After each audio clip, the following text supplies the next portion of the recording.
Jy weet, daar's een sin in die geskiedenis, een wat sekerlik meer herken word as enige ander, 'n sin wat die fondament van soveel lê. Maar, soos ons vandag gaan sien, skuil daar agter hierdie bekende woorde 'n raadsel wat ongelooflik diep is.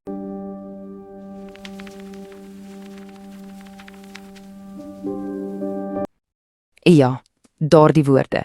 Kragtig, monumentaal. Ons ken hulle so goed dat ons sommer net oor hulle lees. Maar wat as ek vir jou sê dat byna elke sleutelwoord in daardie sin die bron is van intense, eeueoue debat? En dis presies waar ons ontdekkingstog vandag begin. Skielik is hierdie bekende teks nie meer so eenvoudig nie. Dit word 'n legkaart, 'n misterie wat wag om ontsyfer te word, en ons gaan dit saam aanpak. Goed, so hier is hoe ons hierdie antieke legkaart gaan uitpak. Ons gaan kyk na die Bybel se heel eerste raaisel, dan gaan ons probeer om die begin te ontsyfer. Ons gaan dieper delf in wat woes en leeg nou eintlik beteken, die orde van die skepping ondersoek en dan alles bymekaar bring om te soek na die betekenis in hierdie raaisels. Kom ek spring weg. Die openingswoorde van Genesis is seker een van die mees grondliggende en tog mees betwiste tekste in die hele geskiedenis. Dit is die beginpunt van alles, maar die presiese betekenis daarvan, wel, dit is alles behalwe vasgestel. Reg, kom ons pak ons eerste groot raaisel aan, die vertaling van heel eerste woorde van die Bybel. Dit lyk so eenvoudig, maar hier binne skuil 'n debat wat alles kan verander. Kyk 'n bietjie hierna. Die kern van die saak lê in een klein woordjie. Die oorspronklike Hebreëse woord Breshit beteken letterlik in 'n begin, nie in die begin nie. Sien jy dit? Daai enkele lettertjie en skielik is die hele betekenis anders. So, wat sou dit beteken? Wel, 'n ou soos die rekenaarwetenskaplike Daniel Berry wys daarop dat as ons die teks heeltemal letterlik lees, dit die deur oopmaak vir die moontlikheid van veelvuldige skepings. As dit waar is, kan dit dalk skielik van daai eeueoue vrae antwoord, soos, waar het Kain se vrou vandaan gekom? Maar hou vas, dis nie so eenvoudig nie. Aan die ander kant van die argument het ons die geleerde J. Paul Tanner. Hy sê, wag 'n bietjie. Hy wys daarop dat dit in antieke Hebreëus heeltemal normaal was om die woord die weg te laat in tydsfrases, al het dit steeds 'n definitiewe betekenis gehad. En, nog belangriker, al die vroegste vertalers van die Bybel, die Grieke, die Romeine, het dit verstaan as 'n enkele absolute begin. En die raaisel word net dieper. Is vers 1 die heel eerste kreatiewe daad van God, of is dit dalk net 'n titel, 'n soort opskrif wat die toneel vir die res van die hoofstuk voorberei? Want sien, as dit 'n afhanklike klousule is, soos party geleerdes voorstel, dan beteken dit die aarde was reeds in 'n toestand van chaos toe die skepingsweek begin het. En dit bring ons by ons volgende groot leidraad, daardie geheimsinnige, amper poëtiese Hebreëse frase wat die oortoestand van die wêreld beskryf, tohu wabohu. Kom ons breek dit op. Eers het ons tohu. Dit dui op 'n toestand van vormlose chaos. In ander dele van die Bybel word dit gebruik om 'n woestyn te beskryf, 'n plek sonder orde, sonder doel.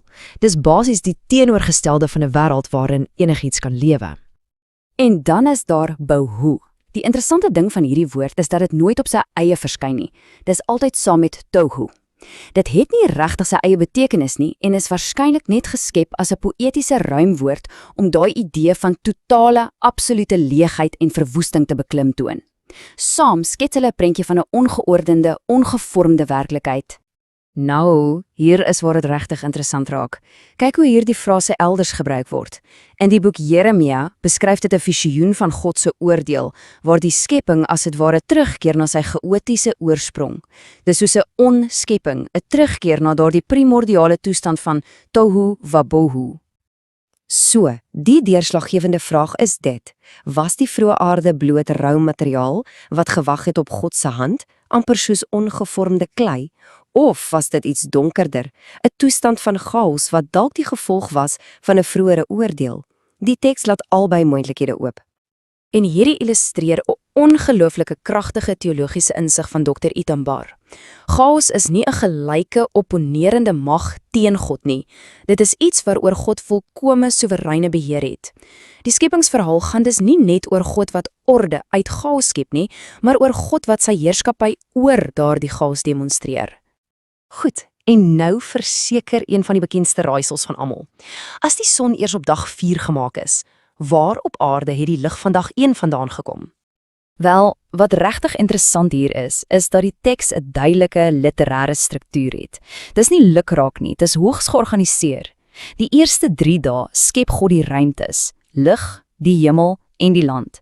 Die volgende 3 dae vul hy daardie ruimtes met die son en sterre, voëls en visse en diere en mense. Dis 'n duidelike patroon van vorming en vulling.